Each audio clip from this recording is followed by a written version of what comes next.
বন্ধুরা নমস্কার, যতন খুলুম খান। আমাদের দেশে এমন অনেক ট্রাইবেল গ্রুপ রয়েছে বা উপজাতি সম্প্রদায় রয়েছে যাদের যদি ঠিকভাবে রক্ষা না করা যায় তাহলে তাদের সংখ্যা ধীরে ধীরে কমে কমে তারা বিলুপ্ত হয়ে যাবে। তারা এখনও শিক্ষা দীক্ষায় পিছিয়ে রয়েছে, তারা বিজ্ঞানের সর্বশেষ যে আবিষ্কারগুলো রয়েছে সেগুলো ব্যবহারের ক্ষেত্রে পিছিয়ে রয়েছে, তারা জীবনের অনেক ক্ষেত্রে পিছিয়ে রয়েছে। এমনকি তাদের মধ্যে নির্বাচনে ভোট দানের ব্যাপারেও আগ্রহ দেখা যাচ্ছিল না। এইবারে এই সমস্ত কমিউনিটির মানুষদেরকে, মানে ট্রাইবাল বা উপজাতি সম্প্রদায়ের মানুষদেরকে নির্বাচনী প্রক্রিয়ার সঙ্গে যুক্ত করার জন্য নির্বাচন কমিশন থেকে বিশেষ উদ্যোগ নেওয়া হয়েছিল। ত্রিপুরা রাজ্যের রিয়াং সম্প্রদায়ের কথা আমরা সবাই জানি। রিয়াংরা বহু ক্ষেত্রে অনেক পিছিয়ে রয়েছে, যদিও তিপ্রাসা দের মধ্যে অনেক কমিউনিটি রয়েছে যারা অনেক অ্যাডভান্স হয়ে গেছে। তার মধ্যে সবচেয়ে বেশি আপনার জনজাতি তিপ্রাসা সম্প্রদায় হলো দেববর্মা। দেববর্মারা অনেক শিক্ষা দীক্ষা বিজ্ঞানে গান বাজনা সব দিক দিয়ে অনেক অ্যাডভান্স। দেববর্মারা, জমাতিয়ারা, তারা অনেক, এমনকি চাকমারা অনেক ক্ষেত্রে অনেক অ্যাডভান্স। কিন্তু রিয়াংদেরকে ধরা হয় যে তারা অনেক পিছিয়ে রয়েছে। এমনভাবে ত্রিপুরা রাজ্যের রিয়াংদের মতন ভারতবর্ষের আরও অনেক রাজ্যে, যেমন আপনার আন্দামান নিকোবরে, গ্রেট নিকোবরে সোমপেন উপজাতিরা রয়েছে, তাদেরকে অনেক পিছিয়ে থাকা সম্প্রদায় হিসেবে ধরা হয়। তাদের জন্য আলাদা একটা টার্ম ইউজ করা হয়, পিভিটিজি বলা হয়, পার্টিকুলারলি ভালনারেবল ট্রাইবাল গ্রুপস। এই রকম ভারতবর্ষে 75টা গ্রুপ রয়েছে যারা ভালনারেবল। তাদেরকে এই নির্বাচনী প্রক্রিয়ার সঙ্গে যুক্ত করার জন্য এবারে বিরাট উদ্যোগ নেওয়া হয়েছিল। 2 বছর ধরে নির্বাচন কমিশন চেষ্টা করেছিল তাদের মধ্যে সবাই যাতে, যাদেরই 18 বছর প্লাস বয়স যাদের হয়েছে, অর্থাৎ যারাই ভোট দানের উপযুক্ত বয়সসীমা অতিক্রম করেছে, তারা যাতে, তাদের নাম যাতে ভোটার তালিকায় অন্তর্ভুক্ত করা হয়, তাদের মধ্যে কেউ যাতে বাদ না যায় এবং তারা যাতে ভোট কেন্দ্রে গিয়ে ভোট দানের ব্যাপারে আগ্রহী হয় তা নিশ্চিত করার জন্য বিশেষ উদ্যোগ নেওয়া হয়েছিল।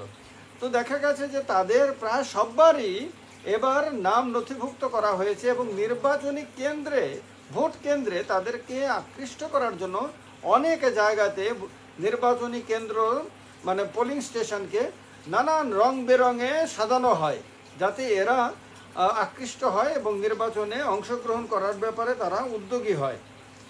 ভারতবর্ষে আমরা জানি যে 8.6% ট্রাইবাল পপুলেশন রয়েছে। এই ট্রাইবাল পপুলেশনগুলোর মধ্যে 75টি গ্রুপ রয়েছে পিভিটিজি।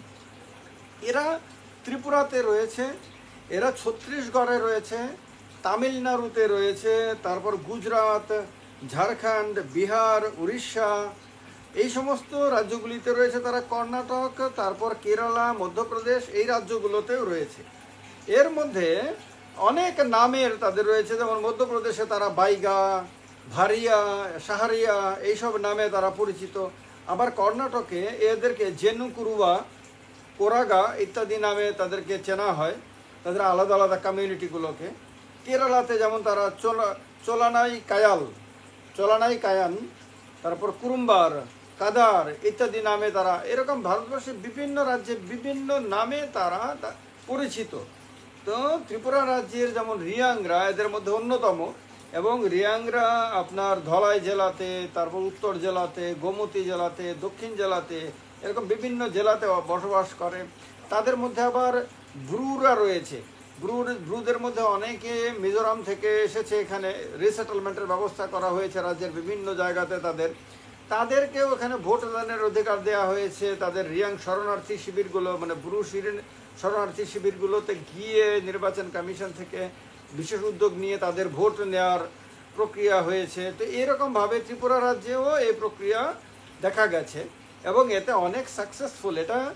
এর ফলে কি হয়েছে, উপজাতি যারা পিছিয়ে পড়া এবং যাদের মানে অর্থনৈতিক না, শুধু সামাজিক, রাজনৈতিক সব দিক দিয়ে যারা পিছিয়ে ছিল, তাদেরকে সামনে এগিয়ে দেওয়ার ক্ষেত্রে ভোট প্রদান করাটা একটা গুরুত্বপূর্ণ বিষয়, গুরুত্বপূর্ণ অধিকার। এটা তাদেরকে মানসিকভাবে, রাজনৈতিকভাবে সব দিক দিয়ে তাদেরকে অ্যাডভান্স হওয়ার ক্ষেত্রে সাহায্য করে। তার জন্য নির্বাচন কমিশন এবার যে এদেরকে যদি ভোট দানের প্রক্রিয়াতে অংশগ্রহণ করানো যায়, তার মধ্যে সবচেয়ে গুরুত্বপূর্ণ হলো গ্রেট নিকোবরের শোম্পেন উপজাতি। তারা এইবার প্রথম তারা সাধারণ নির্বাচনে ভোট দিয়েছে, এবং ভোট দানের ব্যাপারে যখন তাদেরকে উদ্যোগী করা হয়, তাদেরকে বোঝানো হয়, তখন তাদের মধ্যে একটা উৎসাহ দেখা দেয়। তারা রং বেরঙে সাজানো ভোট কেন্দ্রে যাওয়ার ব্যাপারে খুব আনন্দ পেয়েছে। তারা খুব উৎসাহের সঙ্গে সেখানে গেছে এবং ভোট প্রদান করা হয়েছে। ফলে আমাদের দেশের যে ট্রাইবাল গ্রুপগুলো রয়েছে, উপজাতি যে গোষ্ঠীগুলো রয়েছে, এদের কিন্তু এগিয়ে গিয়ে আগামী দিনে জাতিতে পরিণত হওয়ার ক্ষেত্রে কিন্তু তারা অনেক দূর এগিয়ে যাচ্ছে এবং খুব দ্রুত এটা ঘটছে। এইটা একটা ভালো ব্যাপার, ভারতবর্ষের গণতান্ত্রিক ব্যবস্থার জন্য ভালো ব্যাপার, ভারতবর্ষের সামাজিক ব্যবস্থা এবং রাজনৈতিক ব্যবস্থার জন্য ভালো ব্যাপার। এই উদ্যোগ এবার নির্বাচন কমিশন থেকে নিয়েছে, এটা একটা প্রশংসনীয় উদ্যোগ ছিল, এবং এই কাজে নির্বাচন কমিশন প্রথম দুটো দফাতে অনেকটাই সাকসেসফুল হয়েছে বলা যায়। বাকি যে 5টি দফা রয়েছে তার মধ্যে এই বিভিন্ন রাজ্যে যেখানে যেখানে ভোট রয়েছে সেখানেও আশা করা যায় যে এই পিভিটিজি বা ভালনারেবল যে ট্রাইবাল গ্রুপগুলো রয়েছে এদেরকে ভোট দান কেন্দ্র পর্যন্ত নিয়ে যেতে পারবে, এবং তারা তাদের পছন্দ মতন প্রার্থীকে তারা ভোট দিয়ে এই নির্বাচনী প্রক্রিয়ার সঙ্গে আরও বেশি করে তারা অন্তরঙ্গ হতে পারবে। এটা একটা ভালো ব্যাপার। ডেফিনেটলি এই ধরনের উদ্যোগগুলো দেশকে শক্তিশালী করে, দেশের গণতন্ত্রকে শক্তিশালী করে। এই কারণে এই ব্যবস্থার সঙ্গে যারা যুক্ত তাদের সবাইকে অভিনন্দন জানানো উচিত। এবং